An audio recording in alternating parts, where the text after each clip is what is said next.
आज हम लोग क्लास 10 की बायोलॉजी की चैप्टर 1 की पढ़ाई करने जा रहे हैं। चैप्टर 1 जिसका नाम है जैव प्रक्रम, है ना। जैव प्रक्रम जो चैप्टर 1 है क्लास 10 में बायोलॉजी में, उसी के आज हम लोग क्या ना 13वां पार्ट पढ़ेंगे। कौन सा? 13, पार्ट नंबर 13 पढ़ने जा रहे हैं। ठीक है, 12 पार्ट में हम लोग क्या क्या पढ़ लिए? तो 12 पार्ट में हम लोग पोषण, श्वसन, परिवहन पढ़ चुके थे और उत्सर्जन का मानव उत्सर्जन तंत्र पढ़ लिए थे ना। आज हम उत्सर्जन का दूसरा पार्ट पढ़ने जा रहे हैं। उत्सर्जन का दूसरा पार्ट है, ठीक है। और आज हम लोग पढ़ेंगे वृक्क के कार्य, जो किडनी हम लोग का है, मनुष्य के शरीर में जो किडनी है उसके क्या क्या कार्य है वो पढ़ेंगे। इसका जो कार्य बना रहता है कितने स्टेप में पूरा होता है वो पढ़ेंगे, ठीक है। इस वृक्क की आंतरिक संरचना पढ़ेंगे, जिसको मानव उत्सर्जन तंत्र उस दिन पढ़ लिए थे पिछले बार। आज हम पढ़ेंगे वृक्क की आंतरिक संरचना। इसके बाद पढ़ेंगे सबसे मेन क्वेश्चन नेफ्रॉन। इसके बाद हम लोग नेफ्रॉन के बारे में पढ़ेंगे, ठीक है। नेफ्रॉन की संरचना और नेफ्रॉन कैसे वर्क करता है वो हम लोग पढ़ेंगे। तो चलिए शुरू करते हैं। शुरू करने से पहले हर बार जैसे बोलते हैं कि इसको क्या करना है, आपको स्क्रीनशॉट ले लेना है। स्क्रीनशॉट ले लीजिए। थोड़ा सा आपको इस जगह पर दिक्कत होगा क्योंकि यहाँ पर थोड़ा छोटा छोटा दिख रहा होगा, है ना। तो कोई दिक्कत नहीं, आप इसको स्क्रीनशॉट ले लीजिए। स्क्रीनशॉट लेने में थोड़ा सा जूम करके आप लिख लीजिएगा। क्या था ना कि थोड़ा सा अगर छोड़ देते हैं तो आपका मेन चीज छूट जाता है, इसलिए हमको यहाँ पर क्या करना पड़ा, एडजस्ट करने में थोड़ा सा साइज छोटा करना पड़ा, ठीक है। तो कोई बात नहीं, इसमें कोई आपको दिक्कत होने वाला नहीं है। बस आप इसको स्क्रीनशॉट ले लीजिए। स्क्रीनशॉट लेने के बाद क्या कीजिएगा, जूम करके यहाँ पर आप जो मटेरियल है उसको लिख लीजिएगा। कोई दिक्कत?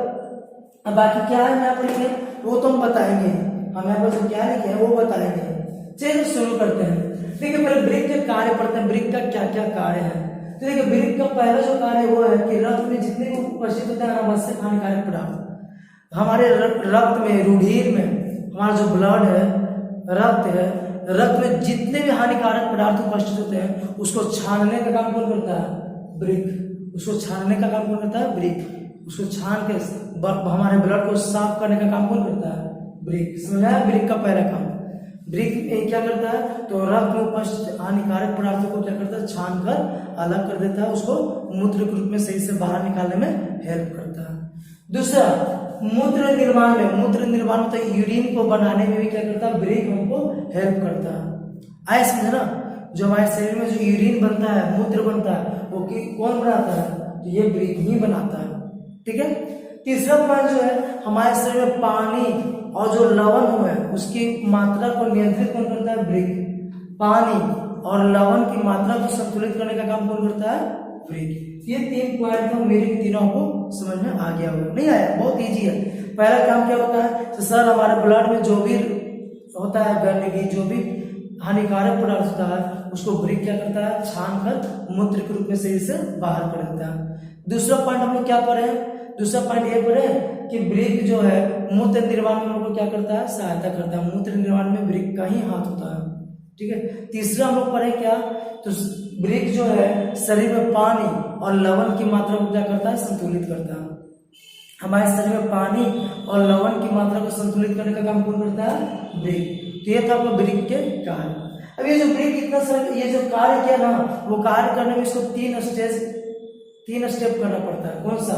एक स्टेप का नाम है ग्लोमेरुलर फिल्ट्रेशन, दूसरा का नाम है ट्यूबुलर पुनर्वसोषण और तीसरा का नाम है ट्यूबुलर स्ट्रवन। समझ आया? मतलब जो वृक्क है जो भी अपना काम करता है वो 3 स्टेप में करता है। कितने स्टेप में करता है? 3 स्टेप में। कौन कौन सा स्टेप? पहला स्टेप का नाम है ग्लोमेरुलर फिल्ट्रेशन, दूसरा स्टेप का नाम है ट्यूबुलर पुनर्वसोषण और तीसरा का नाम है ट्यूबुलर स्रवण। ये 3 स्टेप में वो क्या करता है, मूत्र निर्माण कर देता है या फिर उत्सर्जन की क्रिया को पूरा करता है। जो मानव के शरीर में उत्सर्जन की क्रिया होता है उसको पूरा करने में वृक्क को ये 3 स्टेप से होकर गुजरना पड़ता है। ये 3 स्टेप करता है, ठीक है। आया? अब आगे हम पढ़ेंगे वृक्क की आंतरिक संरचना। वृक्क के अंदर की संरचना हम लोग पढ़ने जा रहे हैं। जो हमारा किडनी है, मानव का जो वृक्क है, किडनी जिसको बोलते हैं उत्सर्जी अंग, उसके आंतरिक मतलब अंदर की बात पढ़ने जा रहे हैं। तो देखिए जो मनुष्य का वृक्क होता है वो बाहर से एक कैप्सूल से ढका होता है। मनुष्य का जो वृक्क होता है बाहर से क्या होता है, कैप्सूल से, मतलब एक कवर से ढका होता है, ठीक है। समझाया?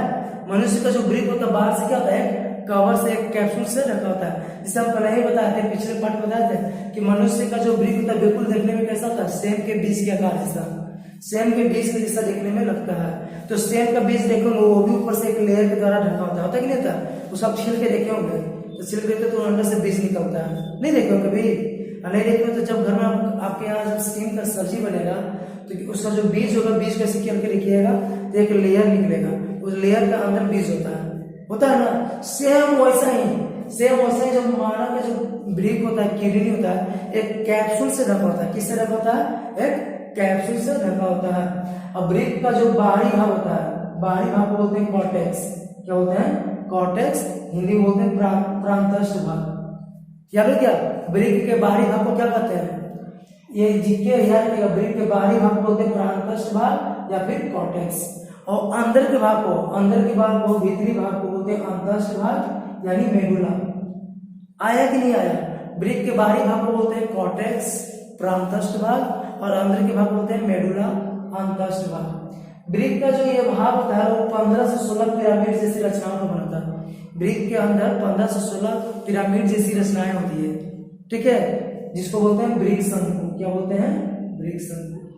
आया समझे? ब्रिक के अंदर 15 से 16 पिरामिड जैसी रचनाएं होती है, उसको क्या बोलते हैं? ब्रिक शंकु। अब प्रत्येक ब्रिक में बहुत सूक्ष्म मतलब बहुत पतला लंबी नलिकाएं होती है। ब्रिक में क्या होता है? बहुत ही पतला लंबी क्या होती है? नलिकाएं होती है। इसको बोलते हैं नेफ्रॉन। क्या बोलते हैं? नेफ्रॉन या फिर ब्रिक नलिका या फिर ब्रिकाणु। आया? प्रत्येक ब्रिक में महीन पतली क्या होती है? लंबी नलिकाएं होती है। प्रत्येक ब्रिक में महीन लंबी क्या होती है? पतली नलिकाएं होती है। उसी को बोलते हैं क्या? ब्रिक नलिका या फिर नेफ्रॉन या फिर ब्रिकाणु। और इसी को नेफ्रॉन को ब्रिक की रचनात्मक और क्रियात्मक इकाई कहते हैं। पूछा कि बताइए ब्रिक की रचनात्मक और क्रियात्मक इकाई किसे कहते हैं? तो नेफ्रॉन। बहुत खास जीके है, ये पूछा जा सकता है एग्जाम में, तो इसको आप याद रख लोगे। ब्रिक की रचनात्मक और क्रियात्मक इकाई को क्या कहते हैं? नेफ्रॉन यानी ब्रिकाणु यानी ब्रिक नलिका। 3 नाम है ना? तो ये था आपका ब्रिक की आंतरिक संरचना। एक बार फिर से, जो ब्रिक होता है वो बाहर से कवर से ढका होता है जिसको बोलते हैं कैप्सूल। क्या बोलते हैं? कैप्सूल। ब्रिक का जो बाहरी भाग होता है उसको बोलते हैं प्रांतस्थ भाग। क्या बोलते हैं? प्रांतस्थ भाग यानी कॉर्टेक्स। अब ब्रिक का जो अंदर के भाग होता है उसको बोलते हैं अंतस्थ भाग यानी मेडुला। ये जो होता है वो 15 से 16 पिरामिड जैसी रचना का बना होता है जिसको बोलते हैं ब्रिक शंकु। 15 से 16 पिरामिड जैसी रचनाओं का बना होता है उसको क्या बोलते हैं? ब्रिक शंकु। और इसमें ब्रिक में प्रत्येक ब्रिक में महीन पतली क्या होती है? लंबी नलिकाएं होती है जिसको बोलते हैं ब्रिक नलिका। क्या बोलते हैं? ब्रिक नलिका यानी नेफ्रॉन यानी ब्रिकाणु। ठीक है? अब पता है आपको कि प्रत्येक ब्रिक में नेफ्रॉन कितना होता है? प्रत्येक ब्रिक में नेफ्रॉन लगभग 10 लाख होता है। एक ब्रिक में लगभग 10 लाख नेफ्रॉन पाया जाता है। सोच लीजिए, एक ब्रिक के अंदर लगभग 10 लाख नेफ्रॉन पाए जाते हैं। और इसी नेफ्रॉन को ब्रिक की रचनात्मक और क्रियात्मक इकाई कहा जाता है। तो ये था ब्रिक की आंतरिक संरचना। इससे बहुत सारे ऑब्जेक्टिव पॉइंट भी आपको देखने को मिल रहा है ना? ये सब इसी आप अंडरलाइन कर लीजिएगा। ये सब अंडरलाइन करते हैं ना, वैसे ही आप क्या कीजिएगा? अंडरलाइन कर लीजिएगा, आपको ध्यान में रहेगा। चलिए अब हम लोग नेफ्रॉन के बारे में, ये जो नेफ्रॉन यहाँ रहा है ना, यही नेफ्रॉन को लोग संरचना करेंगे और कार्यविधि पढ़ेंगे, नेफ्रॉन कैसे काम करता है। इसके बाद अगले पार्ट में हम लोग पढ़ेंगे क्या? तो पौधों में जो उत्सर्जन होता है वो पढ़ेंगे। फिर हम लोग में जो डायलिसिस होता है, डायलिसिस वो पढ़ेंगे। ठीक है? वो अगले पार्ट में। आज बस इतना ही, नेफ्रॉन तक ही पढ़ के छोड़ देते हैं। लेकिन नेफ्रॉन क्या है? ब्रिकाणु क्या है? तो ये बताया ना, प्रत्येक ब्रिक के अंदर क्या होता है? महीन लंबी क्या होती है? नलिकाएं होती है। उसी नलिकाओं को क्या बोलते हैं? नेफ्रॉन यानी ब्रिकाणु यानी ब्रिक नलिका। 3 नाम है, नेफ्रॉन, ब्रिकाणु, ब्रिक नलिका। ये भी बताया कि इसको ब्रिक की क्या बोलते हैं? रचनात्मक और क्रियात्मक इकाई बोलते हैं ना। रचनात्मक और क्रियात्मक इकाई ब्रिक का क्या है?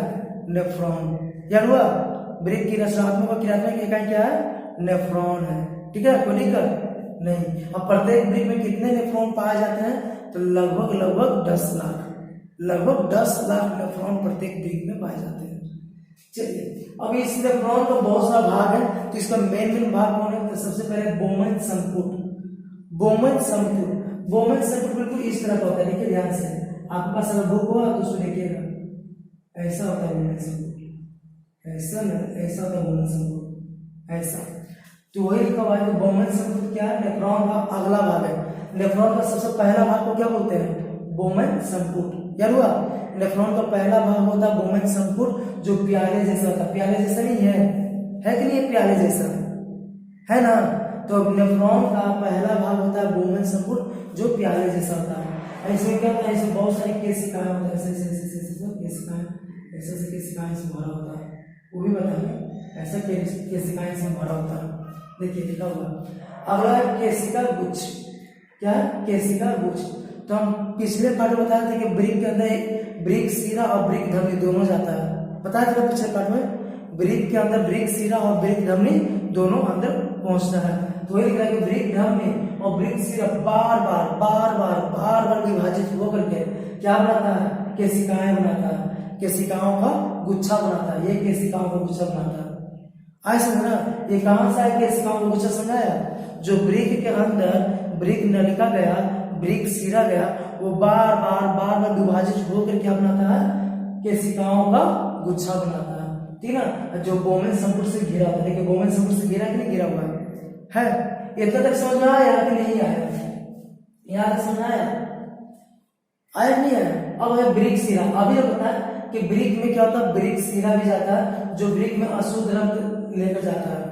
ब्रिक में बोले ना, ब्रिक एक मशीन है। ब्रिक क्या है? एक प्रकार का मशीन है, जहां पर अशुद्ध रक्त आता है तो शुद्ध होकर बाहर निकलता है। आया समझ में आया? ब्रिक एक मशीन है जहां पर अशुद्ध रक्त आता है, किसके द्वारा? ब्रिक सिरा के द्वारा अशुद्ध रक्त उसमें आता है। ब्रिक सिरा के द्वारा अशुद्ध रक्त उसमें आता है, तो अशुद्ध रक्त को क्या करता है? जितना भी उसमें गंदगी, जितना भी अशुद्धियां, ये क्या करता है? छान लेता है। ब्रिक क्या करता है? छान लेता है, और जो साफ रक्त हो गया उसको फिर क्या होता है? ब्रिक धमनी के द्वारा शरीर में वापस भेज देता है। आया कि नहीं आया? आया। तो ये ब्रिक सिरा क्या होता है? तो ब्रिक में अशुद्ध रक्त ले जाने वाली रक्तवाहिनी होती है। और ब्रिक धमनी क्या होता है? तो बोमेन संपुट से यानी ब्रिक से शुद्ध रक्त को ले जाने वाली रक्तवाहिनी होती है। जो शुद्ध रक्त हुआ ना, उसको वापस ले जाता कौन? ब्रिक धमनी। आया तक। अब हेनल्स लूप। हेनल्स लूप होता क्या है? यही जो बोमेन संपुट का निचला भाग है ना, बोमेन संपुट का निचला भाग नीचे आकर ऐसा बनाता है, यू, ऐसा यू जैसा बनाता है। नीचे आकर कैसा बनाता है? यू जैसा। बोमेन संपुट का जो निचला भाग होता है, नीचे आकर और पतला हो जाता है। क्या हो जाता है? पतला हो जाता है। पतला होकर क्या बनाता है? यू के आकार का लूप बनाता है। यू के आकार का क्या बनाता है? लूप बनाता है, जिसको बोलते हैं हेनल्स लूप। आया कि नहीं आया? उसको क्या बोलते हैं? हेनल्स लूप। कोई दिक्कत? तो बोमेन संपुट का जो निचला भाग है पतला होकर क्या बनाता है? यू के आकार का एक लूप बनाता है, जिसको बोलते हैं हेनल्स लूप। अब ये हेनल्स लूप के बाद ये आगे चलकर क्या संग्राहक नलिका में जाकर जुड़ जाता है। ये किसमें जाकर जुड़ जाता है? संग्राहक नलिका में। संग्राहक नलिका जो है वो आगे चलकर जुड़ जाता है मूत्रवाहिनी में। संग्राहक नलिका आगे चलकर किसमें जुड़ जाता है? मूत्रवाहिनी में। कहने का मतलब ये हुआ कि नेफ्रॉन का पहला भाग हुआ बोमेन संपुट, और अंतिम भाग कौन हुआ? संग्राहक नलिका। आया? नेफ्रॉन का पहला भाग हो गया बोमेन संपुट, और अंतिम भाग वो कौन हो गया? संग्राहक नलिका। ठीक है, जो आगे चलकर मूत्रवाहिनी में जुड़ जाता है। अब मूत्रवाहिनी कहाँ से जाके मिलता है? मूत्राशय में। ये पिछले पार्ट में बताया था ना। तो यही था आपका नेफ्रॉन। अब वो फिर से समझ लेते हैं। देखिए क्या क्या बताया नेफ्रॉन में। नेफ्रॉन में यही बताया कि नेफ्रॉन जो है ब्रिक की रचनात्मक और क्रियात्मक इकाई होता है ना। और प्रत्येक ब्रिक में ये लगभग 10 लाख होता है। प्रत्येक ब्रिक में लगभग 10 लाख होता है। इसका ब्रिकाणु भी कहते हैं। इसे क्या कहते हैं? नेफ्रॉन, ब्रिक नलिका, ब्रिकाणु। इसके प्रमुख भाग निम्न है। पहला भाग बोमेन संपुट। ठीक है, नेफ्रॉन का पहला भाग कौन होता है? बोमेन संपुट, जो कि प्याले जैसा रचना होता है। कोई दिक्कत? इसके बाद है आपको ग्लोमेरुल, ये केशिका गुच्छ। केशिका गुच्छ इंग्लिश में बोलते हैं ग्लोमेरुलस। इसको क्या इंग्लिश में बोलते हैं? ग्लोमेरुलस। ग्लोमेरुलस होते हैं या केशिका गुच्छ। ये केशिका गुच्छ क्या होता है? तो ब्रिक के अंदर ब्रिक धमनी या ब्रिक सिरा जाकर बार बार विभाजित होता है। ब्रिक के अंदर किडनी के अंदर जाकर ब्रिक धमनी और वृक्क शिरा बार बार क्या होता है, विभाजित होता है। अब बार बार विभाजित होने पर पतला पतला ये क्या बन जाता है, केशिका गुच्छ। क्या बन जाता है, केशिका गुच्छ, मतलब केशिकाओं का गुच्छा बनाता है। आया समझे ना। जो बोमेन संपुट से क्या होता है, घिरा होता है। आया कि नहीं आया, बोमेन संपुट से घिरा होता है। ये किससे बना है, तो वृक्क धमनी और वृक्क शिरा से बार बार उसके विभाजित होने पर केशिकाओं का गुच्छा बन गया, जिसको बोलते हैं केशिका गुच्छ। ये कहाँ पर होता है, वृक्क सॉरी बोमेन संपुट से घिरा होता है। अगला पॉइंट आता है वृक्क शिरा। वृक्क शिरा क्या है, तो वृक्क में अशुद्ध रक्त ले जाने वाली रक्त वाहिनी होती है। वृक्क शिरा क्या होता है, वृक्क में अशुद्ध रक्त ले जाने वाली होती है रक्त वाहिनी। और वृक्क धमनी क्या होता है, वृक्क से शुद्ध रक्त ले जाने वाली नलिका होती है। कौन, वृक्क धमनी। इसके बारे में हेनल सूत्र, यही जो बोमेन संपुट का अगला भाग नीचे जाकर यू आकार का क्या बनाता है, लूप बनाता है। यू आकार का क्या बनाता है, लूप। यू आकार का लूप बनाता है। इसी यू आकार के लूप को बोलते हैं हेनल्स लूप। आया। अब ये हेनल्स लूप जो आगे चलकर एक नलिका से जुड़ जाता है, जिसको बोलते हैं संग्राहक नलिका। ये जो संग्राहक नलिका है, नेफ्रॉन का अंतिम भाग है। इसके बाद ये किससे जाकर जुड़ जाता है, मूत्र वाहिनी से। समझ में आया कि नहीं आया, नेफ्रॉन की रचना आया। जैसे जैसे बोले उससे सब सोच रहे होंगे, अगर वैसे सब देख रहे होंगे, फिगर अपने माइंड बना रहे होंगे, या आपके पास अगर बुक होगा तो बुक में इसका फिगर देखिएगा, बुक में इसका फिगर रहता है। बुक में जैसे जैसे हम बताएं वैसे वैसे अगर बुक का फिगर आप देखिएगा, एक बार में सीख लीजिए, एक बार में आपको याद हो जाएगा, पक्का गारंटी है। आप एक बार में सीख लोगे अगर फिगर देखते हो तो, ठीक है। अब इसके बाद ये इसका काम कैसे होता है, कैसे काम करता है, तो देखिए क्या होता है। ये जो वृक्क, ये सॉरी बोमेन संपुट जो हुआ, बोमेन संपुट में केशिकाओं का जो गुच्छा है ना, इसी गुच्छा में क्या होता है ना, जब रक्त पहुंचता है तो ये केशिकाओं का गुच्छा द्रव क्या जाता है, छन जाता है। जो भी गंदगी है वो छना जाता है, ठीक है। जो भी रक्त की अशुद्धियां है वो क्या हो जाता है, छना जाता है। और शुद्ध रक्त क्या होता है, वृक्क धमनी में चला जाता है। शुद्ध रक्त वृक्क धमनी में चला जाता है। और जो अशुद्धियां हैं वो जल के साथ साथ संग्राहक नलिका में चला जाता है। कहाँ चला जाता है, संग्राहक नलिका में। नहीं आया समझ में, फिर से बोमेन संपुट में, बोमेन संपुट जो केशिकाओं का गुच्छा है ना, इसके द्वारा रक्त क्या हो जाता है, छना जाता है। रक्त की जितनी भी अशुद्धियां, रक्त की जितनी भी गंदगी है, अशुद्धि है, वो क्या होता है, छना करके क्या होता है, जल के साथ साथ पानी के साथ साथ वो क्या होता है, संग्राहक नलिका में पहुंच जाता है। और संग्राहक नलिका से कहाँ पहुंच जाता है, मूत्र वाहिनी में। अब मूत्र वाहिनी से कहाँ चला जाता है, मूत्राशय में। आया कि नहीं आया।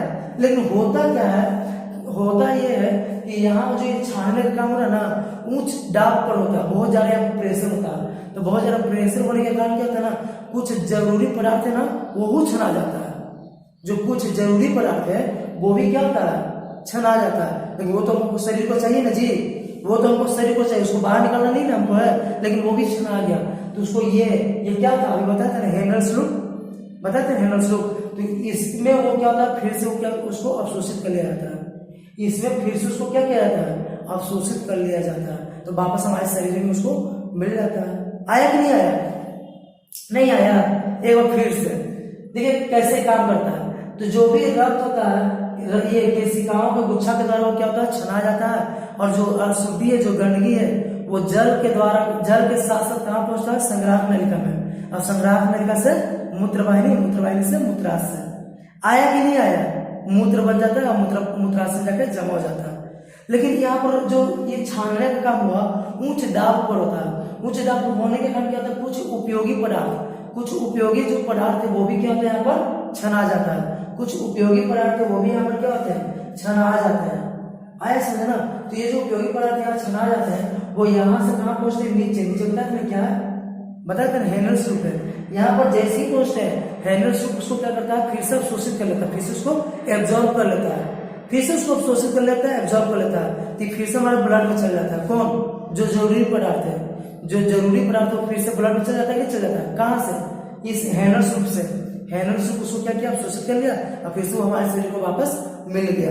अब बाकी जो हानिकारक पदार्थ है, जो एक्स्ट्रा पदार्थ है, ठीक है, एक्स्ट्रा मटेरियल है, गंदगी है, वो क्या होता है, संग्राहक नलिका में चल जाता है और संग्राहक नलिका से मूत्र वाहिनी द्वारा मूत्राशय में चल जाता है। इस प्रकार नेफ्रॉन का क्या होता है, क्रियाविधि का काम करता है। आया कि नहीं आया। अब इसको फिर से वही बोलेंगे कि इसको स्क्रीनशॉट ले लीजिएगा, स्क्रीनशॉट ले करके लिख लीजिएगा, जरूर इसको जरूर लिख लीजिएगा, तो आपको नोट्स बनकर तैयार हो जाएगा। ठीक है, नोट्स बनकर तैयार हो जाएगा। और जैसे जैसे बताया था, अगर आपके पास कोई भी पब्लिकेशन में बुक हो उसमें इसका फोटो जरूर होगा, डायग्राम जरूर होगा। जैसे जैसे समझाते हैं उससे आप अगर डायग्राम देखते हो तो आपको अच्छा से समझ में आ जाएगा। ठीक है, तो आज से इतना ही रख लेते हैं, फिर से मिलते हैं अगले वीडियो में क्या लेकर के। तो अगले वीडियो में पौधों में उत्सर्जन कैसे होता है वो लेकर आते हैं, मूत्र की बनावट लेकर आते हैं, हीमोडायलिसिस लेकर आते हैं। तो आज से इतना ही रख लेते हैं।